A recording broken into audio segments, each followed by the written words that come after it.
Бол қызым, көңіл күйген жоқ қой. Бағана бір кісі келіп кетті. Кім? Банктен ғой деймін. Мамаңның қарыздары бар, төлемесіңдер болмайды дейді.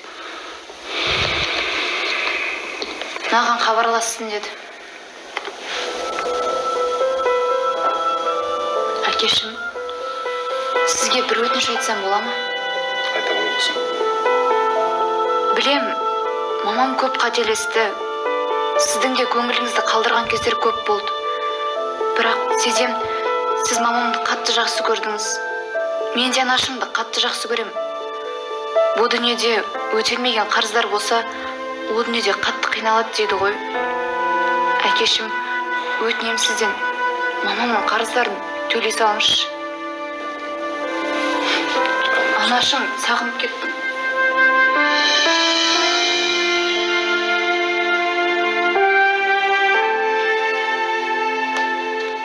Әке? Ой, қызым, қалайсың? Жағдайың жақсы ма? Жақсы. Неге кешігіп кеттіңіз? Мен сағынып кеттім ғой. Құдай жан, мен де сені сағынып кеттім ғой.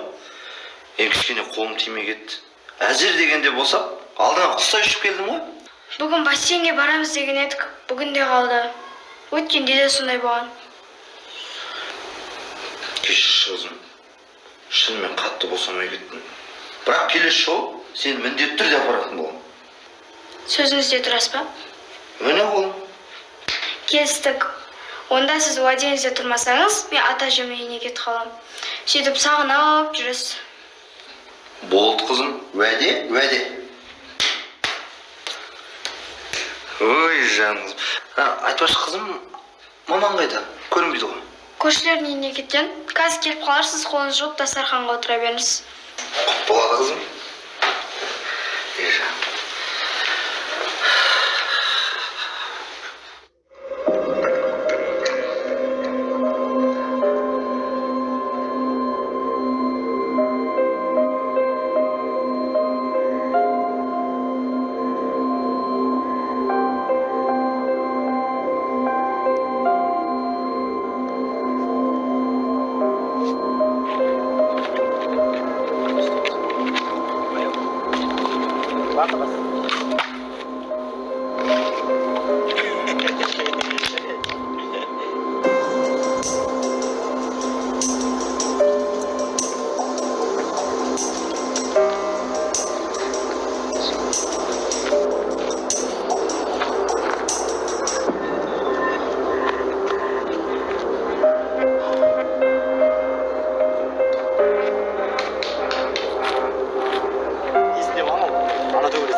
Қойшы тапқан астына бидайым жатырмын ғой есіңде ме?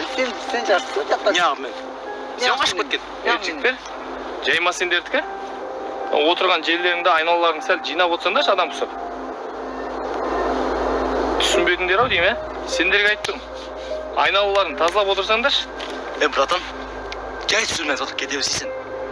Ең бір бізді. Өзіміз білеміз ғой, шашамыз ба, шашпаймыз ба. Сен өзің білетіндей әкең үйінде отқан жоқтың. Бұл қоғамдық орын, сенен басқа да адамдар демалады. Сол үшін қазір тұрыңдар да тезіне айналаны жинап тазалап қойыңдар. Бауырым, өз жөнің кете берсің ма?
қалдың ба?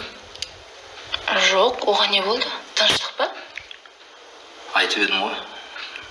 Ардақ маған бір ұсыныс жасап, үлкен жоба бастамақ болған. Иә.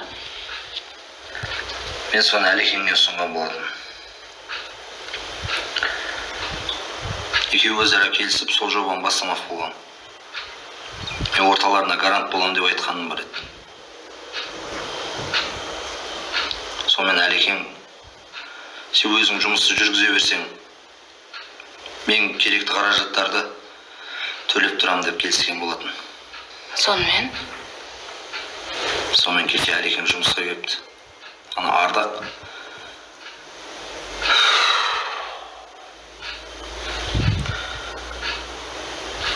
Ардақ бірнеше тендерге деп ақша алған. Олмен қоймай, Әлекең фирмасында сатып жіберіпті.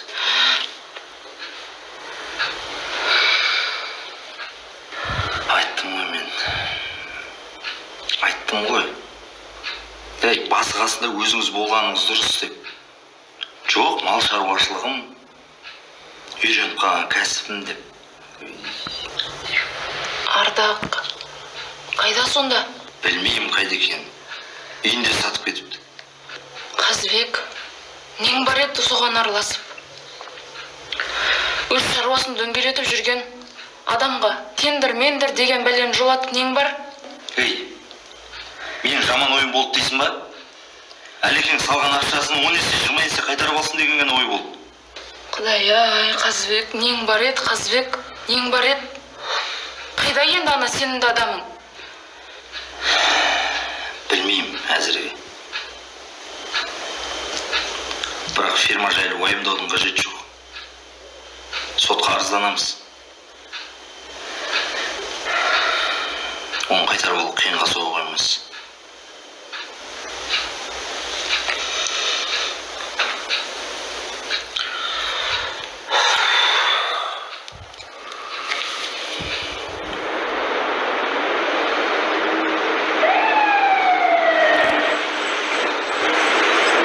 Солай Әлімжан мырза, әйеліңіз біздің компаниядан қарызға ақша алған болатын. Бірде-бір төлем жасалған жоқ алынған күннен бастап. Басында біздің компанияның қызметкерлері қоңырау шалған кезде жағдайың жоқ екенін айтып, кейін төлем жасайтынын айтып жүрді. Кейіндері мүлдем хабарсыз кетті. Солай төлем жасалмаған сумма үлкен қаржыға айналды. Егер қарызды бөліп төлегіңіз келсе, біз сізге график түзіп бере аламыз есептеп, ай сайын бөліп төлеп отыратын боласыз. Оған қалай қарайсыз? Жоқ. Ол ақыры беретін нәрсе болған соң, аламыз оны бөліп жарып. Жаңа қанша еді, одан да барлық соманы айтыңыз, мен толықтай төлеп кетейін. Жарайды, қазір күте тұрыңыз. Жарайды, қазір мен сізге есептеп берейін.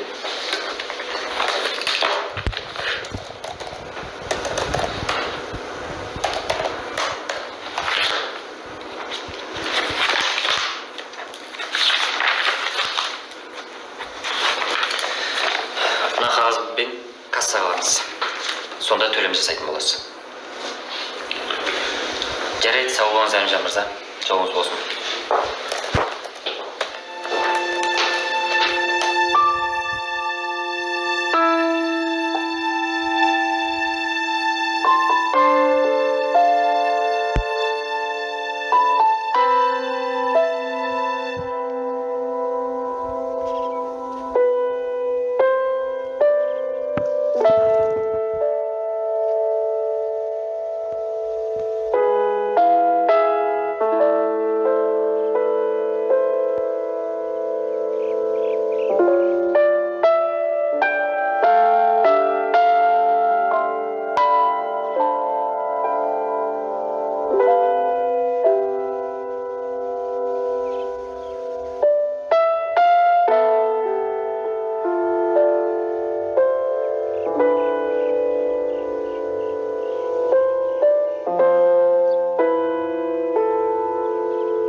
Ассалаумағалейкум. Саламалейкум. Иә?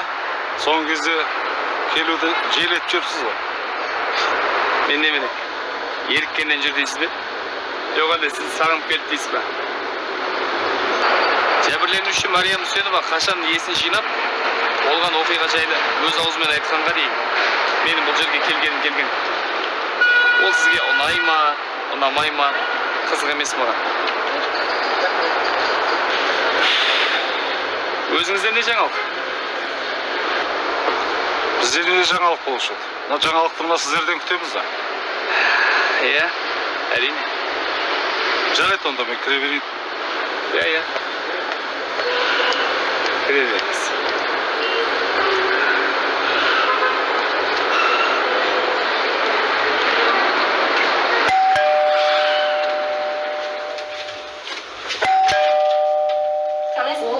Әпке, қалайсыз?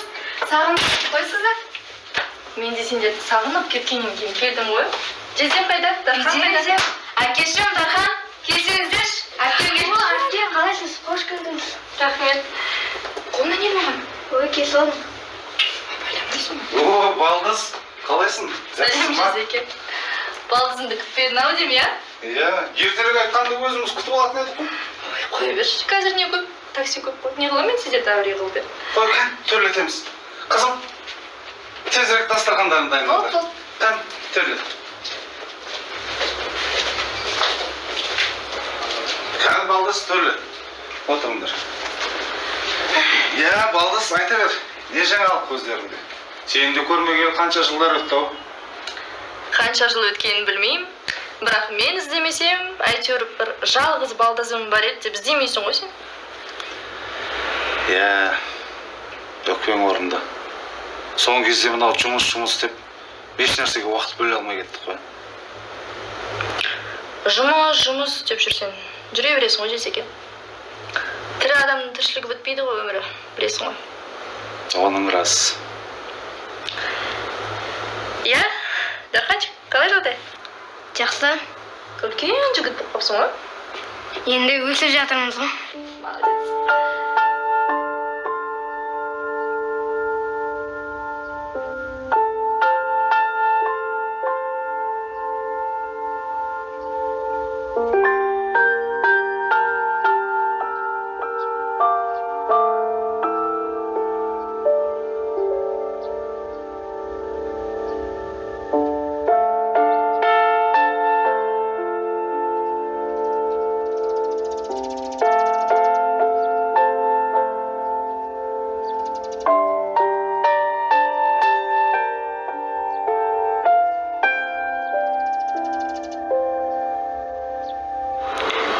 Жұмыстарың қалай?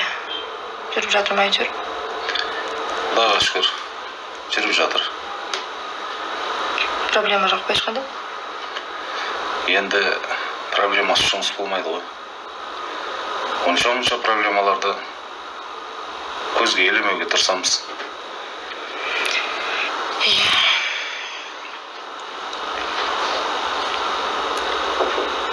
Бүгін осында келе жатып, әпкемнің басына соқтым.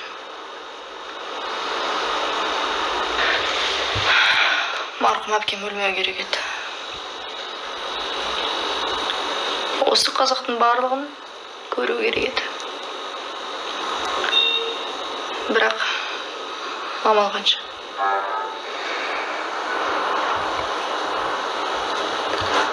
Жарайды.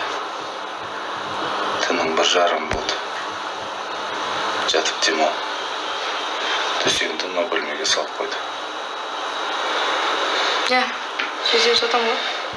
Сен демала бер.